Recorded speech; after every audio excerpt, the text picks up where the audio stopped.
Ал балалар, бүгінгі біздің сабақтың тақырыбы біз су туралы не білеміз. Сабағымыздың мақсаты табиғи су көздерін және оның қасиеттерін анықтауды үйренеміз. Бүгінгі сабақта сені меңгеретінің судың қасиеттерін анықтау және эксперименттің белгілерін атау болып табылады. Тұрғанымыз су жансыз табиғаттың бір бөлігі.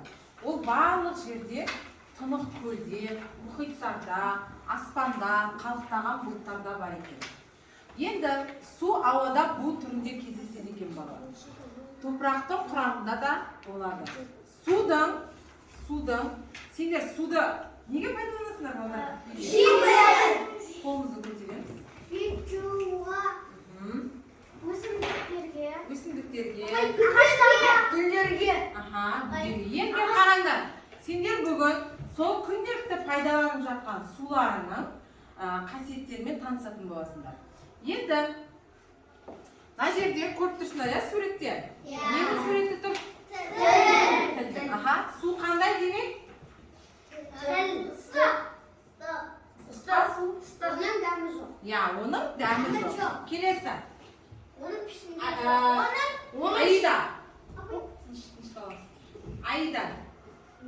Оның несі жоқ? Пішіні жоқ. Пішіні жоқ. Иісі жоқ. Нұртаулет. Оның иісі жоқ. Оның иісі жоқ, иә? Және ол қандай болып келеді? Я, Алихан, дұрыс айтасың. Түсі жоқ және ол пішінсіз болып келеді екен, иә? Адам судың қасиеттері туралы білімін балалар күнделікті өмірде қолданады екен. Тамақты иісі жоқ, таза сумен дайындау қажет екен. Ең алдымен біз таза сумен не дайындалады екенбіз? Өзімізге тамақ дайындаймыз, иә? Тамақты біз ластаман сумен дайындауға болмайды екен. Енді аквариумдағы су мөлдір болған кезде балықтар жақсы көрінеді, иә, білесіңдер? Ал аквариумдағы су таза болмаса балықтар қалай көрінеді? Жаман көрінеді ма? Тағы қалай көрінеді? Көзге көрінбейді. Көзге көрінбейді, анық көрінбейді, иә? Естайын. Қалай көрінеді? Лас болып көрінеді, иә, дұрыс айтасыңдар. Судың ағатын қасиеті де аса маңызды екен балалар. Су осы қасиетінің арқасында құбыр арқылы әрбір үйге жеткізіліп отырады екен. Барлығымыздың үйімізде су бар, иә? Қазір бізде балалар топтық жұмыс жүргізіледі. Топтық жұмыста тәжірибе жасаймыз. Тәжірибені қалай жасаймыз? Мен сендерге бір тәжірибенің мақсатын түсіндіріп өтемін.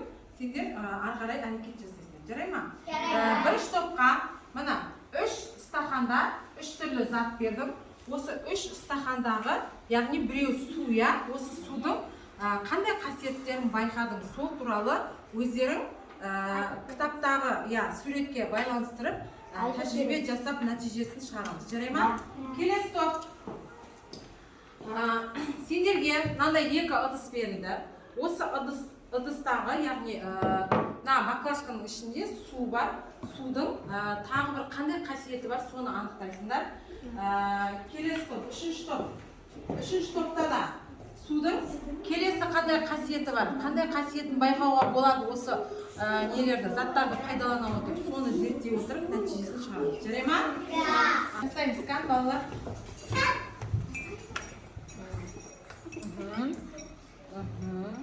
Жарайсыңдар. Енді осы жерде осы 3 ыдыстағы қасықты салыңдар, иә? Содан кейінгі нәтижені айтуға дайындалып отырамыз. Жарай ма?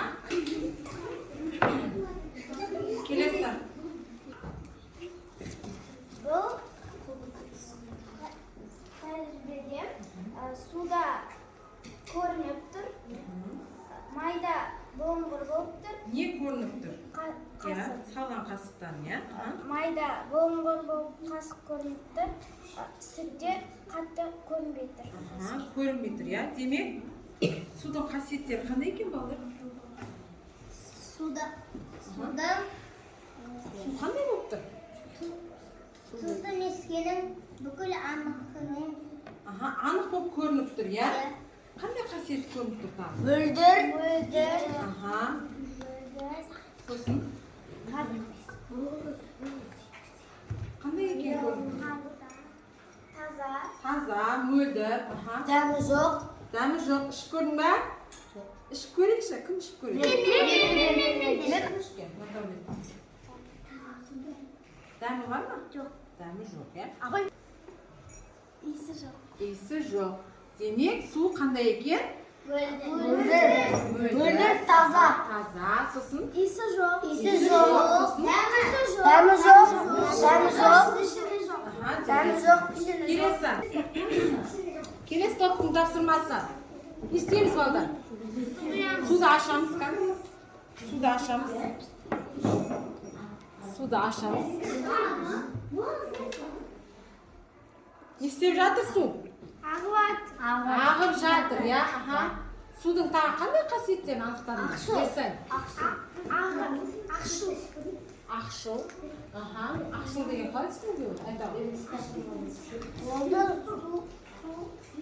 Стаканға суды қойғанда Не істеп жатыр су? Ағып жатыр. Демек қандай қасиеті ол? Аққыш қасиеті, я? Яғни су аққыш болып келеді екен, я? Жарайсыздар?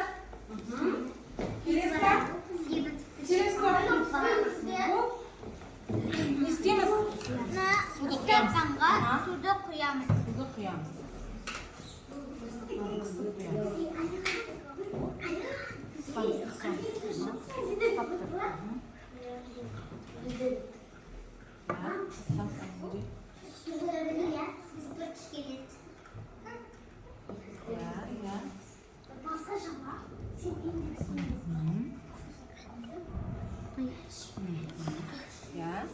Келесі.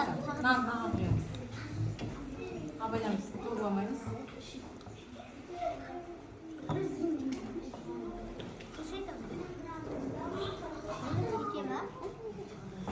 Енді нені байқадыңдар? Бұл судың пішіні, бұл бір қасиеті бар екен. Бұл судың пішіні жоқ. Иә, пішіні жоқ екен. Қайдан білдіңдер? Біз мына ыдысқа қойғанда ол домалақ болып шығып келді. Ал мына ыдысқа қойғанда бұл сопақ болып шықты. Демек судың пішіндері жоқ екенін. Иә, пішіні жоқ екенін анықтадыңдар, иә? Не айтасың, айғаның осы туралы? Суда пішін бола ма екен? Суда пішін бола ма екен? Пішін болмайды екен, иә? Демек суды. Ал балалар, жаңа біз сендермен тәжірибе жұмысын жүргіздік, иә? Нәтижесін көрдік, иә? Мен енді әр топты сумен сендерді бағалаймын. Жарайсың, өте керемет. 3 бал. Келесі топқа да өте жақсы. Сабаққа жақсы қатысып отыр.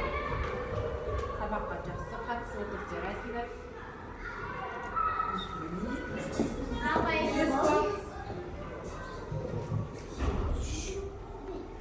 Біз балалар сендерді топпен, үш топқа бөлу арқылы сумен бағалауды жүргізіп жатырмыз, иә? Жарайсыздар, өте керемет. Сарамандық жұмыстар, яғни тәжірибелік жұмыстар маған өте ұнады. Жақсы нәтиже айттыңдар деп есептеймін. Енді келесі тапсырма. Балалар, бүгінгі енді сабағымызды қорытындылай келе, судың қандай қасиеттерімен таныстыңдар сендер? Қандай қасиеттері бар екен? Су қандай болады екен? Ақшыл. Ақшыл болады. Судың пішіні жоқ. Мөлдір. Оның пішіні жоқ. Нәтижесі жоқ. Дәмі жоқ. Иісі жоқ. Дәмі жоқ.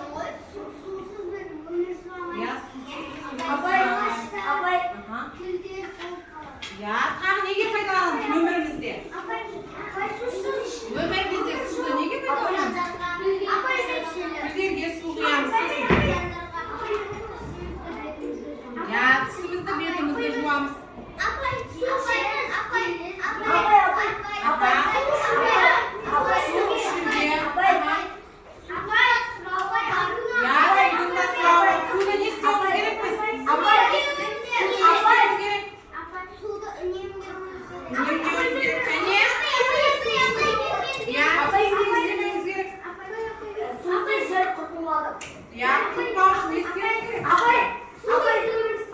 Iya.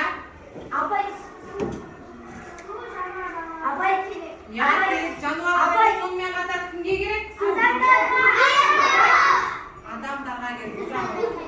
Ya, тірі жандарға керек. Суды сонымен қатар ластауға болмайды. Біз не істеуіміз керек? Суды емдеуіміз керек. Ya, қорғауымыз керек біз. Ya, сусыз Ағай балалар, бүгінгі сабақ сендерге ұнады ма?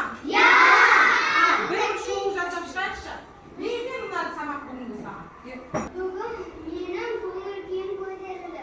Өйткені су табиғатымен танысқаныма қуаныштымын. Ya, қуаныштысың, ya. Мына жинаған суыңды біздің өзіміздің сыныптағы сынып бөлмесінің бөлме құямыз. Ya, кері байланысты балалар, осылай жасаймыз. Ой, жарайсың, тағы да. Кім айтады өзіңіз? Апайсың. Я, сұрайсың ба? Маған ыдыстарға бір-біріне суды құйғаны ұнады. Оның пішіні жоғарғені Білдің, ya? Көрінді. Құямыз суды. Апай. Судың көрінгені жоқ.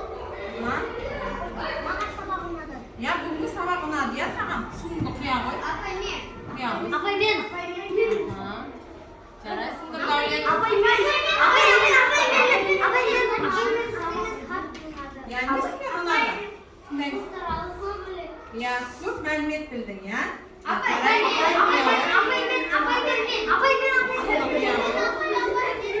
Үнжу айтып.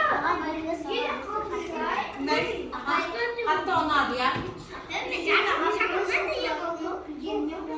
Қуаныштысың. Жарайсың. Суды құя ғой. Гүлге құямыз суды.